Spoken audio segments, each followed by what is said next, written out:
Each story you hear on Planet Money starts with a question.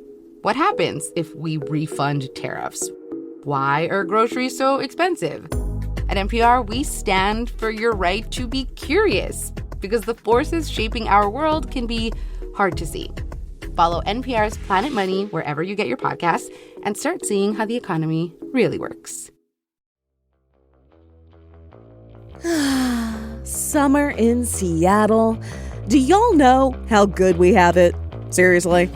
As a former Floridian and a former Arizonan, let me tell you how nice it is to be here, not melting.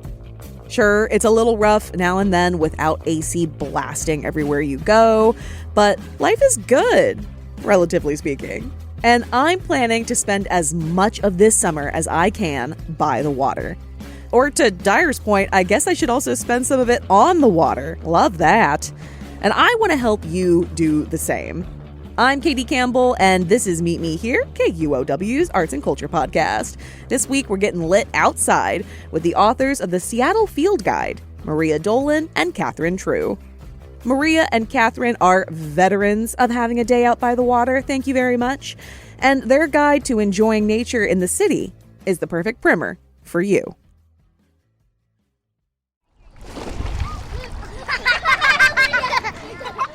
You're hearing the sounds of Green Lake Park, one of my favorite spots to get out by the water during Seattle summer.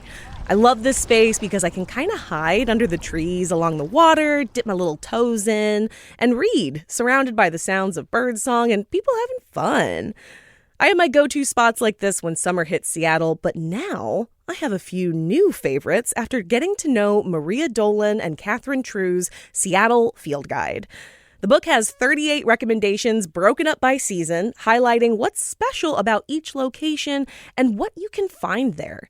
Like, did y'all know you can watch peregrine falcons nest downtown? I didn't, and I'm disappointed in everyone who didn't tell me about them. Shame on you. Even if you're familiar with the sights and sounds in the Seattle Field Guide, you might not know everything that makes the city's natural wonders wonderful.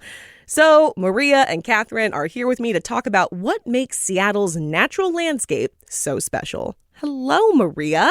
Hello. Hi, Kathryn. Hi, Katie. Thanks for having us. Thank you for being here, and thank you for giving me this field guide. I needed something that broke down Seattle like by the season because the city changes so much throughout the year. That's so true. And it's actually one of the reasons that we decided to write the book, because things are always changing and what you can see at different seasons is always different. The great thing is, though, you can go to any of these outings at any season. We just really dove into one particular season with each one so we could highlight a particular natural history feature to get people excited about. Well, job well done, I think. So I remember moving to Seattle and being stunned by how beautiful it is and how much space is dedicated to parks and other natural spaces. What is it about Seattle that made it this way? Well, I think that people have always appreciated green spaces around Seattle. And one thing that is an amazing fact that we share when we present about our book is that 99% of Seattleites live within a 10-minute walk of a park or a green space. And so it is an amazing way to experience nature where you don't even have to get in a car in a lot of places in the city. Or you can take a bus, you can get there without entering the traffic yourself. And it's just one of the amazing benefits of living here. And I think that because Seattle, called the Emerald City, has always had this allure of this green place. And these places are so good because so many people put their hard work and sweat and digging and, taking out invasives and putting in new trees. And it's really a beautiful thing to witness and to experience. I have personally helped dig out Himalayan blackberries over in the Delridge neighborhood where they've revamped some of the spaces. Yay, thank you. Thank you. It feels so good to get in that dirt and start pulling this thing out and find like the mile-long route and you finally get it to get let loose. Oh, it's so true. Well, that's one thing that we actually, that's one reason we were interested in writing this book. What you just said, that feels so good because we know that when we go outside, when we go into the park, when we go for a walk or sit at the beach, that it relaxes us, like our shoulders drop, we breathe a little better. Whether you're digging in the dirt or just looking at a plant, it's really just a wonderful way to spend your time and feel better. Kathryn, you're kind of a transplant. You're a Pacific Northwesterner, so that counts. Maria, you grew up here for the most part, spent a lot of your life here. But what I wonder about when I read a book like this is how much of this is just local love and how much of this is transplant awe. Like, what is it that drives the two of you to get out, not only experience nature for yourselves, but to share it with others like you have? I'm so glad you asked that, because for me, one of the most important things about writing this book is connecting people with nature. And it's a book about places, as you've mentioned, but it's also a book about the trees, fungi, amphibians, marine mammals, birds, and all different kinds of creatures that we share the city with. And so introducing people to those critters and plants and letting them know a little bit more about them just produces the sense of awe, like you said, and it also really engages people in a way where they start to care in a way that they didn't before. And to me, going outside, for me at least, in the city, just walking down the street, like Kathryn mentioned, we live within, almost everyone here, 90% of people or 99% of people live within a 10-minute walk of a green space. So the idea that someone can find that kind of rest and rejuvenation out there is something I'd like to support. I'd like to help people with that. And then again, the amazing life forms that we're basically in a community with. And it's so easy just to get too busy to notice them, to overlook what's going on with them. I think that's, it's not just altruistic. I think it's really good for us as well and makes us happier if we get distracted and interested in what's that bird doing? What is that plant doing over there? Why is that? Oh my gosh, who gnawed this tree nearly down in the park? And is that okay? There's just kind of endless things to be curious about and wonder and awe and all the things you described. I love how you said, like, being the creatures we are in community with. By the way, how do y'all find all of these wonderful spots? 38 of them. I know there's many more than 38, but how do you find these unique locations, get all this information, and then also hone it to 38 that you wanted to include? Yeah. I would say that we both lived in this area for a really long time. We're both very curious about what's going on out there. We're always looking for new places to go. And there are two of us. So we had a lot of opportunities and a lot of, opportunities to find those places. And we did a lot of research, talked to a lot of naturalists and connected with a lot of people who have a lot of knowledge. And they share with us their favorite places or, the place that they're working on and the place they've been planting trees in or pulling weeds in. And we go there and then, it was hard to narrow down to 38, honestly. So, yeah. One way we fudged on that a little bit is we added explore more sections at the end. And so we could kind of sneak in a few extra places that you must see.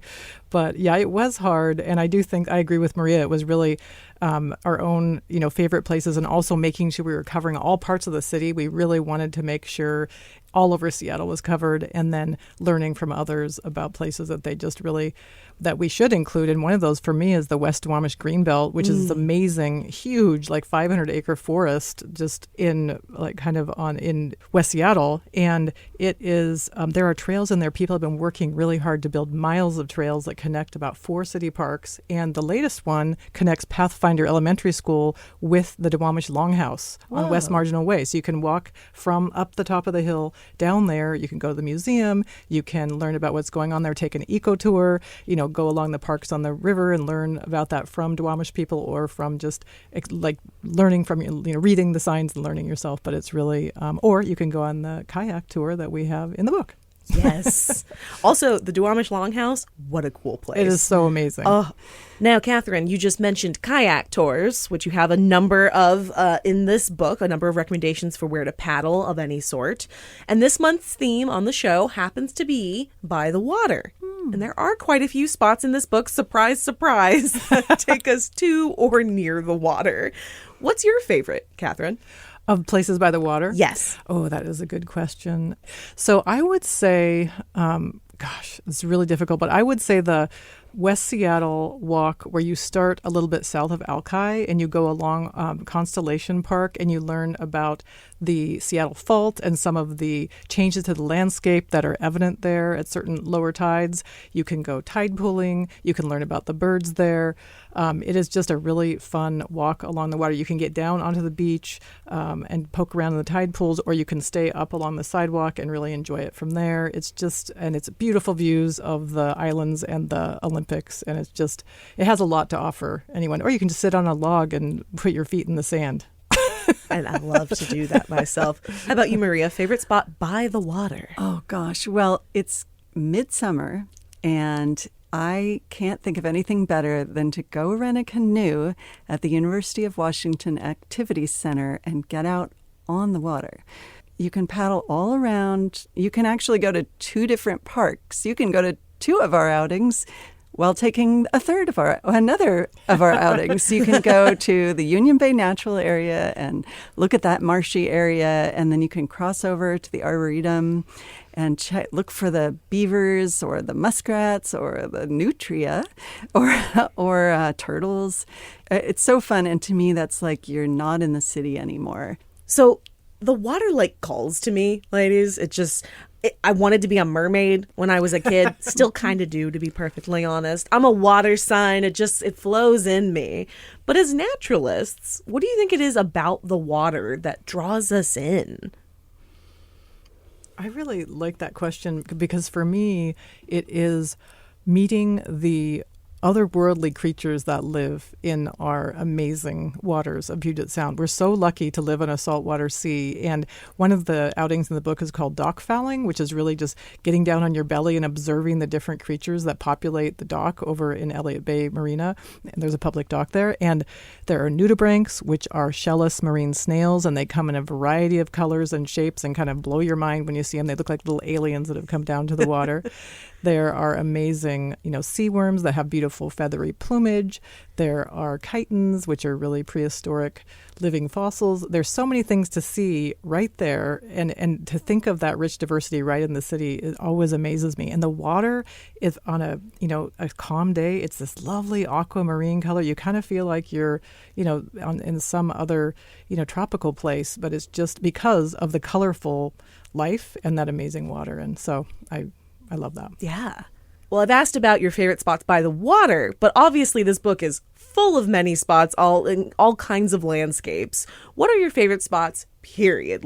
Which recommendations are the absolute best? No notes, 10 out of 10, 5 stars, the whole shebang. It's really hard to pick again, but I'm always, whenever I have a chance, I go to Dead Horse Canyon. It's a ravine in Lake Ridge Park in South Seattle. It's almost all the way to Renton. Whoa. And you go, it's not even a very long trail, but the minute you enter this forest, it feels like you are on a Cascade Mountain trail. There's a creek in there called Taylor Creek that was measured to be the healthiest in the city. It is just very lush. There's all kinds of ferns and cedars and Doug firs that are just massive. And it's just really a feeling of getting to the mountains without even leaving the city. Cool. Another one I've never heard of. What about you, Maria? It is so hard to pick. So I'm going to pick the one we just led a walk on, and that's Seward Park. It is on the water. It's got old growth trees, deep forest and water and animals. And we saw great horned owls there on our walk. We saw a chestnut-backed chickadee going into a nesting hole. People were just delighted there, and people there on the walk some of them told us that this is their favorite park, and they come sometimes from other parts of town to go there. I think it just kind of has a bit of everything. Coming up, we're putting Maria and Kathryn's knowledge to the test with a little quiz. We'll be right back. Summer is sandwich season in Seattle, and lucky for us, the city can't stop making good ones. I'm talking about sandwiches that taste better by the lake, on a boat, or in a long line for the ferry. I'm Brandy Fullwood, host of Seattle Eats, and on the latest episode, we are breaking down the perfect summer sandwiches and where you can get them. Listen to Seattle Eats on the KUOW app or wherever you get your podcasts. Well, now, Maria, Kathryn, I want to play a game. Cool. Okay, we'll try. We've established that y'all know your way around nature in Seattle. But do you know what your recommendations sound like? This is a podcast, after all, produced by a public radio station. So we're identifying some spots in the city by their sound, and I'm calling this What's That Sound by the Water. I'm going to play you 5 clips that I collected at locations from Seattle Field Guide and see if you can guess where they are. Are you ready? We're ready. Yes. I believe in you. All right, here we go. We're going to do the first one.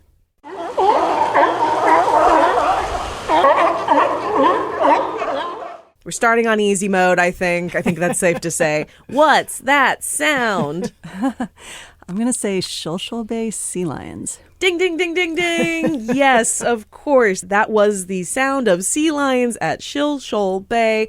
Tell us a little bit about this spot, Maria, since you got that answer correct. Absolutely. Shilshole Bay is in northwest Seattle, and it's right.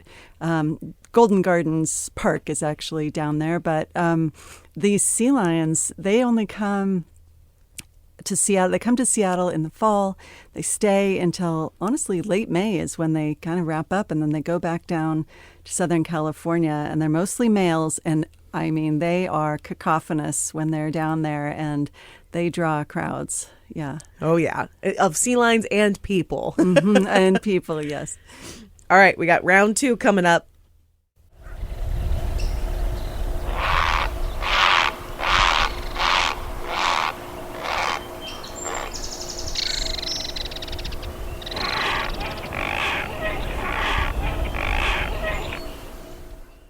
All right, I think that one might have been another easier one, but what's that sound? That was kind of a 2-for-1 because you had the heron, and then I also heard a belted kingfisher. Which was a wonderful bonus, right? Like, I'm never going to be like, well, get that kingfisher out of there. So you correctly identified that was a heron, Kathryn, but where might that heron have been? I think that heron might have been at Commodore Park over in Magnolia. Ding, ding, ding. Fabulous job. Tell us a little bit about that colony that's out there. Yeah, it was kind of amazing because the herons, this year, there are about 50 nests, and they had at least 2 eggs in each nest, and they hatched out in May, and the parents have been raising them, and by summer they begin to fledge, and if you go over there you may see some young herons learning how to hunt and fish in the shallows, and but a really good thing to do in early spring, starting in February, is to head out there, and every week or even every day things are a little bit different, and especially before the leaves leaf out on the trees, it's a really good time to see them building the nests, and they're so huge, and the way they fly is so amusing that it's just such fun to watch them, and they do these special courtship passes of a stick to the other bird and stuff. It's just a super delightful thing to see right here in the city. They are really funny to watch in the trees because they're like velociraptors with wings. Yes. I guess that makes them like a pterodactyl. Yeah. Can I add one thing? They're Sure. also Seattle's official bird. That's I did right. not know Blake that. Luger, you've got it. Okay. But they really are. They're hilarious up there in the trees. They're tall, they're lanky, they're huge, and they're trying to stay up in their tree. And it's very fun to watch them. I very much enjoyed that outing. Yeah. And the official bird, I had no idea. All right, round 3, tiny bit harder. We're going for it. In the event of a shipboard emergency, signals will be sounded on the ship's general alarm, followed by the same signals on the ship's whistle.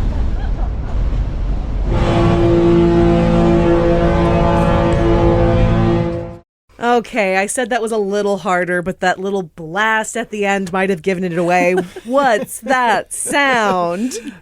Seattle The Ferry. ferries. Yes. Coleman Dock, I don't know. I was going to say, so you got the ferry, obviously, but which item from the book might this have been? Where was that ferry headed?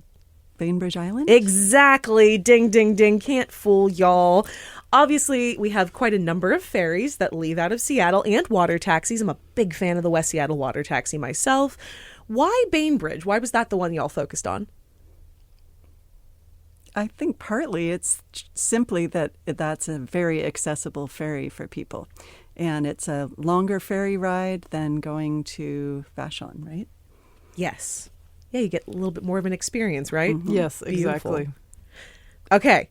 I keep wanting to say this is one might be a little harder, but you're killing it so far. We're 3 for 3. Let's give round 4 a go.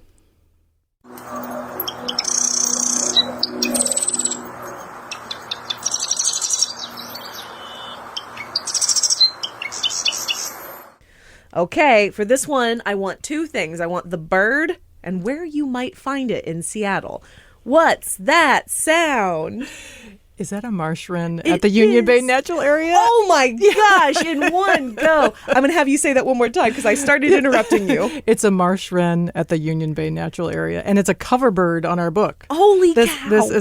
And I love this bird on the book. It's just got its mouth open. It's saying that song that you have, and this photo says to me, it's spring. And I love that you can hear them starting in early spring, and they have that kind of funny, kind of almost like electrical, sound when they're going. And I'm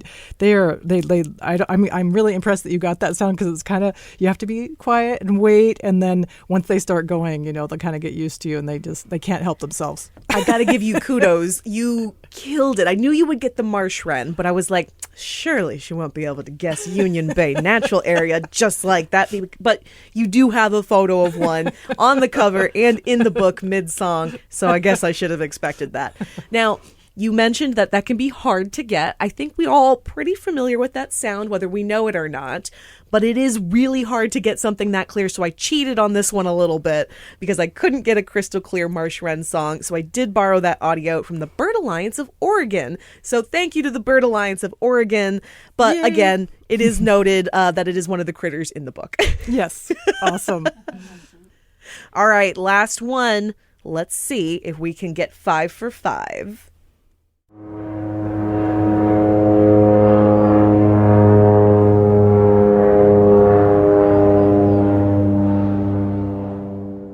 For our final round, I want you to identify the dominant sound you heard and where you might find it.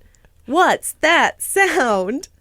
I'm going to say it's a float plane on Lake Union. That's what I was thinking. Correct. Sort of a bird, flying bird. There was a little bit of a bird in the background, but I was trying to capture the seaplane because I was cheating again. This is not, at least not that I saw, included in the book, but I wanted to see if I could trick you, and you bested me. That is, of course, the sound of a seaplane taking off from Lake Union. I also wanted to use it, not just to trick you, I can be a little tricky, but to show listeners that there are so many ways to get outside and on the water in Seattle. My partner and I live right next to Lake Union, and we can see and hear those planes all day long in the summer. It's so cool. You might also be able to make out the sound of birds in that recording because we're up in the trees and we see crows and Steller's jays and eagles and hummingbirds and all sorts of birds from our windows. So the lesson being, enjoy the nature that's right in your own backyard or just outside your window, I think. Yes, for sure. Maria, Kathryn, thank you both so much for being here, and thank you for writing the Seattle Field Guide. Thank you so much, Katie. It was such a pleasure. It was great fun to talk with you, Katie. Thanks so much. And thank you for listening to Meet Me Here. Meet Me Here is produced by KUOW, a proud member of the NPR network. It's hosted by me, Katie Campbell, Dyer Oxley, and Jeannie Handel. And it's produced by Brandy Fullwood, Kyle Norris, and Matt Martin. Our editor is Phyllis Fletcher. You can find more and support the show at KUOW.org/meet. And I will meet y'all by the water.